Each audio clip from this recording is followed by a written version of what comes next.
xam nga ñu ngi leen di jaajëfal parce que yéen a ngi am liggéey bu am solo boo xamante ni yéen a ngi koy def xam nga xam naa ne kenn fayu leen mais yéen a ngi supporté yéen a ngi wane yéen a ngi passé ay messages donc vraiment félicitations à vous.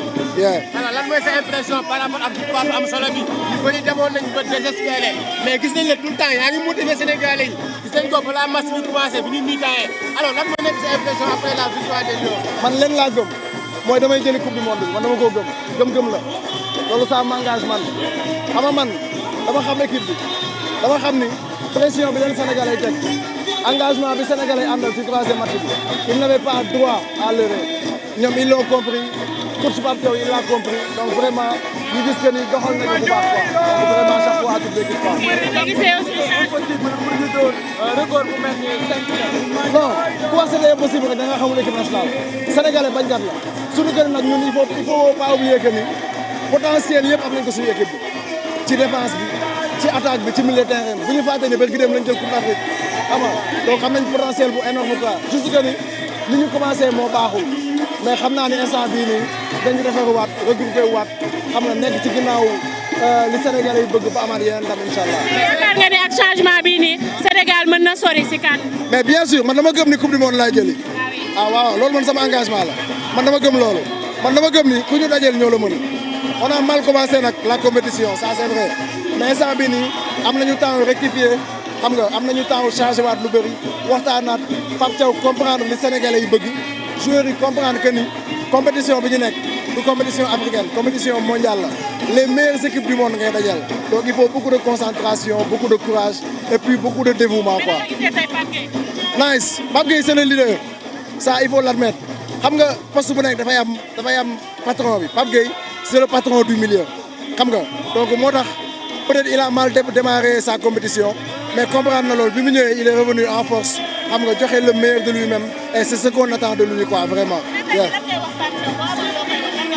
muy gën a déglu Sénégalais yi xam ni moom li mu bëgg ñun moom la ñu bëgg ñun li ñu bëgg mooy Sénégal jëm kanam moom li ko teg ci équipe bi mooy Sénégal jëm kanam ñun 19 millions d'habitants lañu mais 19 millions de coach lañu certes moom la ñu choisir mais foog mu ñuy bàyyi xel parce que ñun ay observateurs lañu ñun ci ginnaaw ñooy mën a gis faay yi donc bu ñuy casse yenn yi c'est parce que vraiment ñi ngi gis dara quoi Koulibaly c'est le meilleur c'est le ministre de la défense comprendre nga mais ci blessure la jógee il n'a pas encore 90 minutes ñun loolu lañ ko doon faire comprendre pour mu xam loolu Gana Gueye même chose comprendre nga donc changement bi mu ko defee gis na résultat donc je pense que il a compris maintenant yaa ngeen jëfati meilleur troisième bu dee génn nañ ñu nar a xaar meilleur troisième est-ce que nekkul risque pour Sénégal. non du risque instant bii nii ils sont confiants instant bii confiant nañu xam nañ ni ils l'ont fait quoi donc li des xam nañ ni ay ndam kese des fi ñu jëm phase bi ñu jëm amul meilleur troisième gagné baa ñibbi si phase bi ñu jëm. premier de poule premier parce que bu dee meilleur troisième nga génn premier de poule ay Argentine ay Ghana ay ponkal nga nar a def. nañ ma jox Argentine ma lekk ko. Argentine. nañ ma jox Portugal ma lekk ko instant bi je suis confiant man en tant que supporter laay waxee man dama gëm sama équipe man dama gëm ni jusqu'à preuve du contraire damay andi fii coupe du monde loolu sama gëm-gëm la man comprendre nga donc vraiment xam naa ni ku ñu mën a am dañuy am ndam incha allah loolu xam naa ko incha allah mais woon naa leen keroog dese na ma minimum 3 matchs ci compétition bi mooy premier bi dese na ma yeneen 2 après ma lijjanti yeneen yi ci des. jaa ngeen jëf. voilà comme ni ngeen ko gisee. dama ci ñaari gel yi la. voilà mu ngi noonu Barça yaa. salaamaaleykum comment vous allez. bien. supporté nga bu baax. waaw mais nan nga gisee match bi. neex trop. match bi neexoon na trop kontaan nañ. joueurs yi tamit joué nañu macha allah. ils nous ont rendu fiers comme toujours. donc on les souhaite bonne chance aussi pour le reste. mais stressé woo woon. au début oui mais après macha allah. mais nan nga gisee tey Pape Gueye. non Pape Gueye tey macha allah il a bien joué comme les autres aussi. même Sadio Mané aujourd'hui il s'est retrouvé comme Ismaïla Sarr ñoom ñëpp macha allah. ouais mais changement wu Pape Thiaw bi tey lan nga ci wax. non tey moom j'ai rien à dire lu mu def moom tey j'ai rien à dire si lu mu def. ouais changement bi c'est bon par rapport ak match bi passé cette fois-ci il a fait plus d'efforts. donc mais lan nga wax joueurs yi. nañ continuer félicitations à eux mais nañ continuer bëgg nañ dem ba ci kanam incha allah. mais France dañoo war a jouer waat na ci wax de.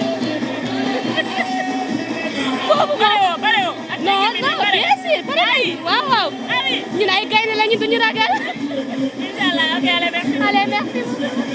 voilà comme ni ngeen ko gisee ba tey mais yow da nga kontaan nan ngay fekk. man dama kontaan fu ma nekk nii mënu ma sax wax. ndeysaan. Je suis vraiment contente. Ndeysaan. Et je suis tout cœur avec les Lions.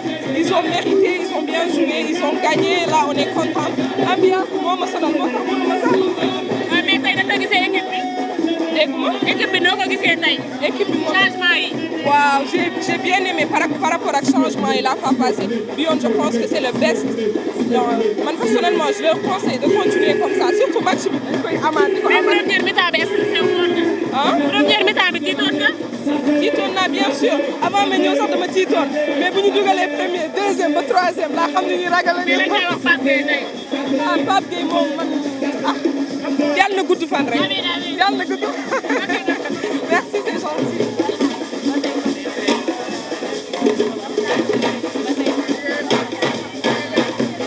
mooy ambiance bi nga xamante ne am na voilà.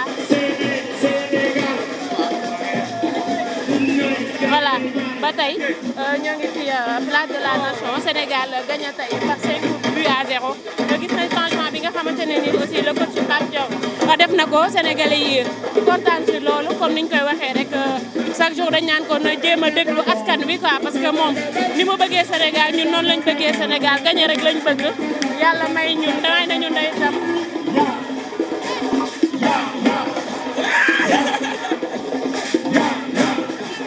mais nan nga gisee match bi. waaw ça va dañoo waroon def liggéey bi def neen ko alhamdulilah. man li ma yàgg wax nii rek. balaa ñuy calculer. nan gagné ba pare. xam nga depuis lors gars yi ku nekk ñu génnee di calculer et tout. donc il faut mais dama calculer ba sur ma de. ah. dama calculer ba dama sur ma de. en fait yéen a ko teg seen bopp. yéen a ko teg seen bopp ah man depuis le début. Depuis le début maa ngi ko doon wax nee naa leen c'est bien beau de calculer c'est bien beau de faire tout ça mais il faut gagner d'abord et gagner ak gagner avec un écart considérable. Heureusement on l'a fait alhamdoulilah donc il reste une toute petite chose. Victoire Espagne dañuy xaar ñun ñëpp ah non mais des na somme rek des na somme. dañuy qualifié. victoire def naa su ma juumul victoire Espagne daal la ñuy xaar bu gagné rek mu neex. mais tey comme ni nga ko gisee ñaari match yi passé gis nañ Sénégalais yi ni ñu doon kiiwee Pape Thiaw naan ko xam nga di changer tey mu daal di ñëw def benn changement boobu ñu am ci résultat yu neex macha allah rabbi lan ngay wax loolu. waaw xam nga parfois c'est vrai que ni excusez-moi Pape Thiaw moom mooy entraîneur bi moom moo xam moom moo nekk ak joueurs yi quotidiennement à chaque fois moom mooy xam ni muy demee mais tamit nous on est des passionnés xam nañ même bu dee tuuti la sax xam nañ am na ci xam.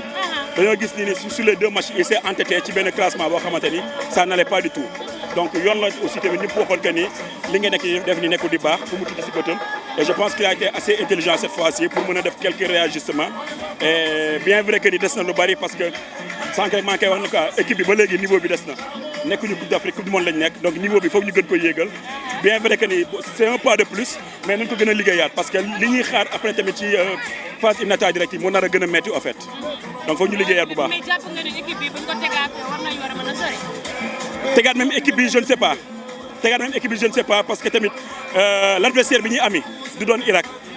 je respecte Irak nag wax ma ni kii nii mais adversaire bi nar a am yi moo nar a nekk benn grosse calibre la nar a doon par rapport ak Irak donc je pense que ni on doit encore travailler tactiquement techniquement et joueurs yi tamit ñu xool ay aussi ni doxee nii parce que man en certain moment je me dis que ni depuis 2 matchs yëpp nii deuxième mi-temps bi joueurs yi dañuy lâché on dirait que physiquement on n'est pas physiquement nous on n'est pas encore prêt physiquement et loolu lu jar a sóor la. première mi-temps bi énervé woo. si yoon la parce que au bout de 10 minutes.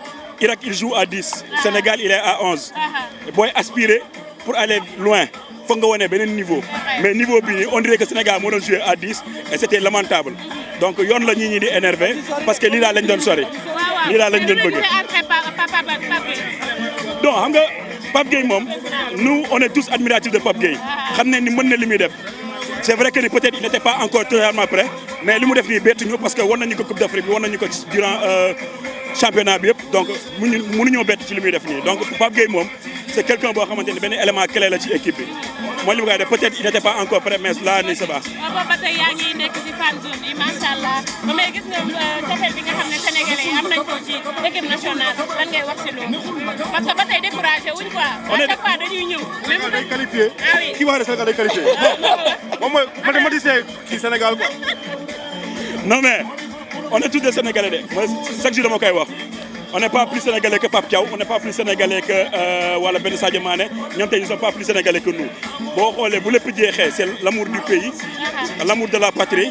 suñu drapeau bëgguñu muy laal ci suuf loolu moo tax parfois ñuy ànd ak yenn euphorie yi nii mais ñun Sénégal kese lañu am Sénégal kese lañu bëgg donc bu ñu melee neen nii rek gars yi tam parfois foog ñu comprendre ñu parce que bëgg moo metti te ñun dañoo bëgg Sénégal c'est ça le problème.